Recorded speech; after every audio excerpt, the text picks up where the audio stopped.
Orang lho, ya. Joget cara ngendi wae parangyangan yo siap. Dalemasan yo oke, remong. Wul. Lho bakal opo? Perdapisan, temenan. Yo saiki ngaturake bintang tamune. Ya. Pendhira kita. Mereka udah karo Mas Gareng Pacitan ini.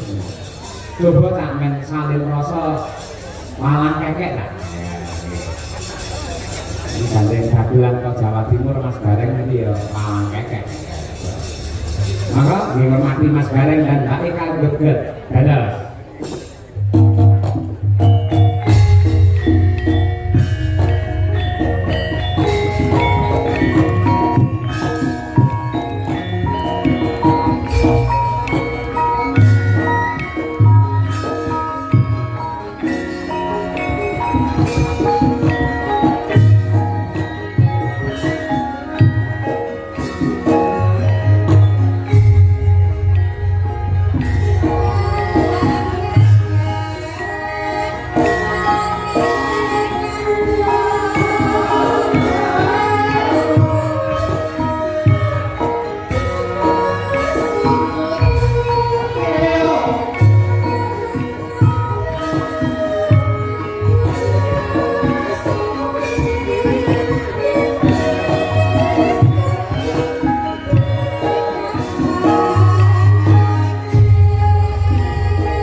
Wong Eka juga iki iso kaya dendeng sawah malah.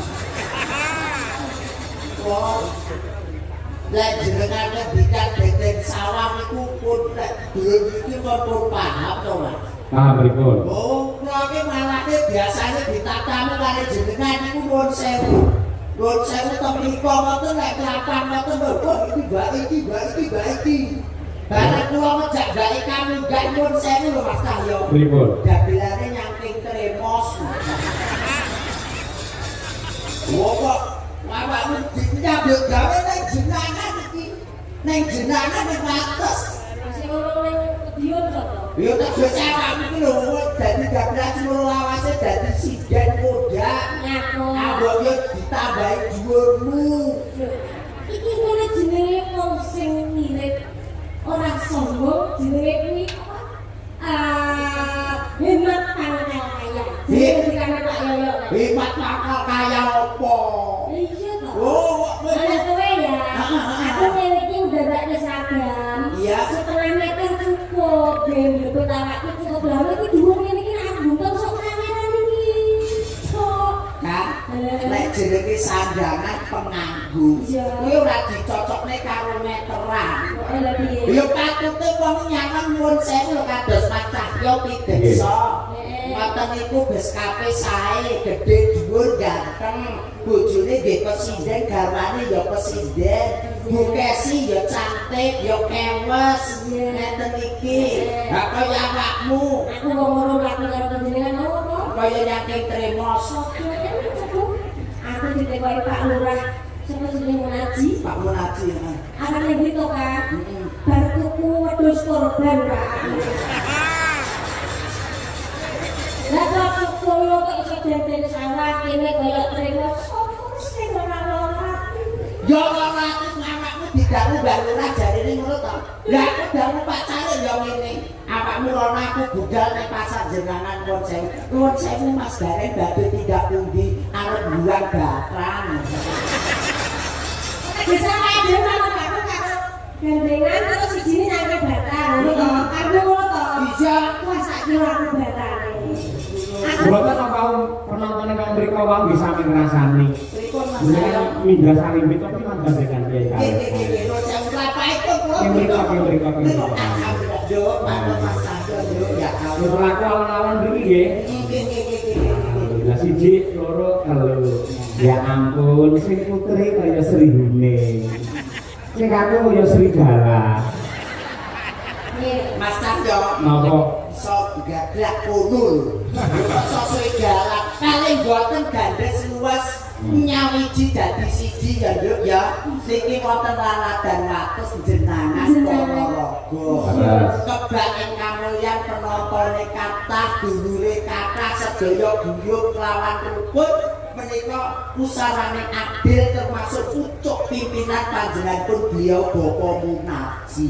Luar biasa saestu Mas Gareng Pak Yoyo. Luar biasa, Dari betul. sekretari matur, dari bingan, dari mongkok bombong atas yang waktu jenengan sudah 6 lama 8 tahun lamanya tidak wayangan dahulu mereka disekseni wayangan setelah sekian lama tepuk tangan kagum panjenengan sedoyo jenengan wates ini. Kula kena diomongi Mas nggih. Wong desa mawa cara negara mawa tata. Paribasane nek nang nggonku enek jenenge sedekah bumi, sedekah lemah, sedekah bantala. Ning nek kene jenenge bersih desa. Rena telu kuwi Loro-loro nek sing arane lebinonan yo. lebinonan enek kono ya enek nang ngarani jenenge selonan. Apitan. Apitan ning sing bener kuwi jenenge sedekah bumi, sedekah lemah, sedekah bantala. Lho kok enek wedine dhewe-dhewe Ngeten lho wong aku ki iso ngomong ya iso njretrekne. artine lho Sing enten sepisan jenenge sedekah bumi. sedekah bumi kuwi Bumi ki tegese bungae manah tansah migunani. Migunani tumrapé masyarakat sing manggone sak dhuwuring bumi. mergo bumi ya ditaburi diuruni terus enek napa meneh Sedekah lemah lemah kanggone wong sing wis bangun baliwisma, sing wong wis omah-omah, lemah kalem-kalem muga-muga bisa gek gawe omah. iso Lho kandhane aku ki anggere lunas ya niki kok. luar biasa jam batok bulu isi mulut kowe Isi madu. atine diglok ning iso Aja ndut. Iki sine pasir keras. Ini Pak Agus. Lho bagus kok sumugane dadi teku isine iki gur pasir keras kaya. Sedekah lemah enek sing kene dhewe sedekah bantala. Sedekah bantala artine Tegese yen wis kalungsur ban aja kulino tumindak barang sing ngolo. Oh, dadi haji yang mabrur. gaji yang mabrur. Haji yang baik. Aja kaya nggonmu kae. Piye? Nggonmu kae haji tomat. Gaji tomat kuwi Budal tobat murih umat. kaya artine yo nek haji wahyu kae Ya Haji Wahyu ya tegese ya tumiba ning alam donya wong iki dikitane dadi haji kaya beliau Bapak Sumarbagya Gareng Semarang. Iya, Wahyu ya. Ora ngerti Wahyu kok kok sawahe Wahyu terus wong gak haji. Jadi jenenge Haji Wahyu. Haji Wahyu tegese haji sawahe wis Wahyu. Kok enek apa ora nggo hajine? Yo wis kuwi to. Ming Haji Wahyu kuwi. Hajah nggih enek. Hajah mutmainah. Oh, Nggih. hajah mutmainah. Untuk pancen wis tobat biyen nyuwun saya wong itu sing nuwakal banget, barang mbak kasih tobat terus mulai ditambahi jeneng ya kuwi hajah mutmainah. Tegesipun apa Mas? Biyen nalika ora hajah kuwi ngemuti barang sing ra genah. Barang sing ora nanti sing koyo piye ya? Ya barang elektronik. Marai ning untuk gak apik ya. Alah nyang metu marai yoga, marai ompong, marai grepes iki ya kuwi. Kula kok ya kados sedulur jenengan tenggene wates niki nuwun sewu Mas Tahyo. Kebake kamulyan dulur-dulur kula niku nunggal rasa, nunggal tresna bengi ngenekne wayangan gelar kelir kanthi dalan kicah ya pun tadi alhamdulillah. Ngendikane Mas Dalang wau wis ora sampe kawana perwung 100.000. Luar biasa lho, rekor lho iki. Nggih, sak perwung 100.000. Nggonku tarik 5.000 gember 6 lho Mas. Yo wong kula lho ditarik 5.000 gember 6 lho. Nggonku meneh Apa? malah gumun. Ora tau ana wayangan. Wayangan pisan ora ana sing dodol. Lah terus Ya wis sepi ngono sing jero harus loro karo sing Pak Lurah Limo.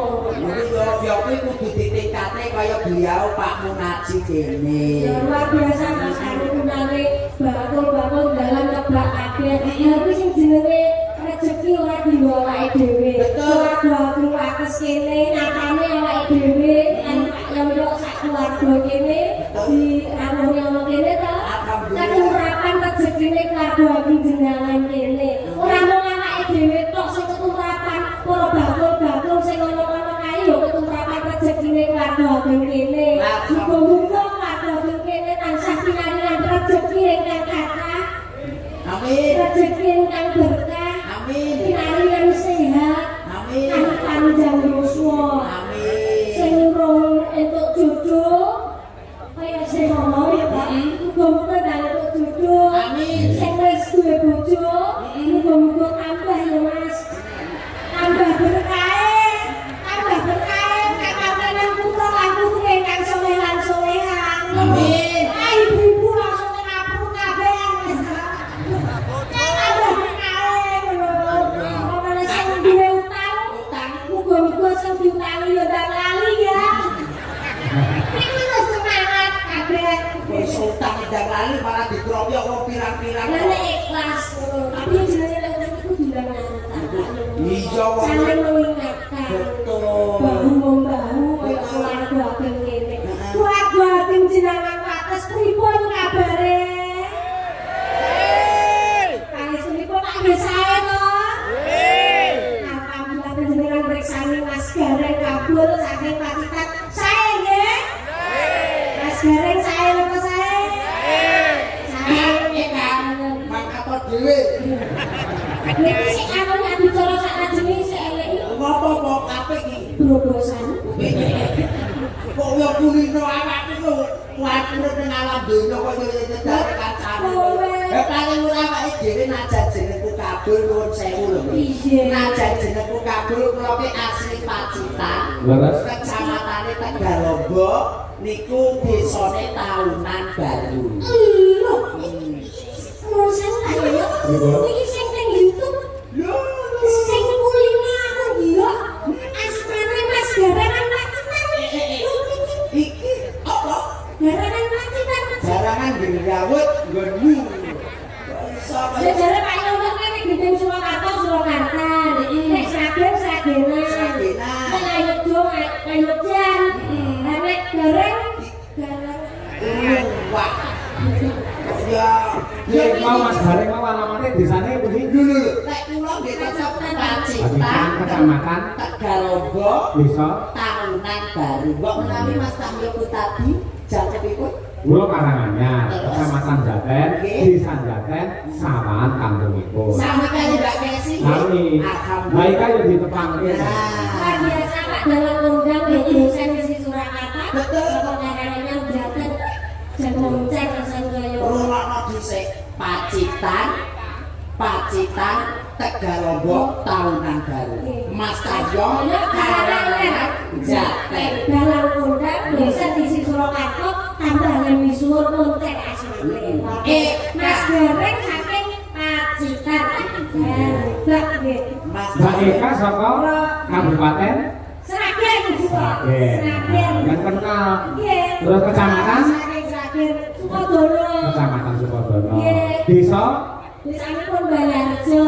Dusunipun? Mas Cina Pacitan dengan Jaten. Ya. Karanganyar. Kalau saking Sragen Sukodono Balarjo. Dusune.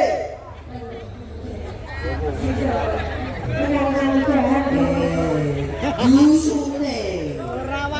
Kecamatan iki yo, kecamatan iki yo. Saking Sukodono. Desane Balarjo. dusune. Kak. Pak Mas Tayo lho, Jaten Karanganyar. Aku Tegalombo Pacitan. Awakmu Karanganyar Sukodono dusune ngendi? Sragen Sukodono Balarjo. Dikule jomblo. Apa nak? Dukuwe ku mau aku wong krungu lho. Dukuwe apa bisi anakmu? Mas Tayo kula kok mak teratap ngono to. Lah iya. Dukuh kok kaya nek mburi kono sing ora nek kursine mau. Lah kan jenenge kuwi nek kiai-kiai do muncing nek kene yo padha berarti. Iya padha to. Wah kowe nek kono mau ya belalang ora nek ciduke lho. Terus kowe mau njaluk obat karo Pak Melati? Iya aku jaluk obat karo Pak Kun. Ayo obat apa? Tak obat tabletne. Iya.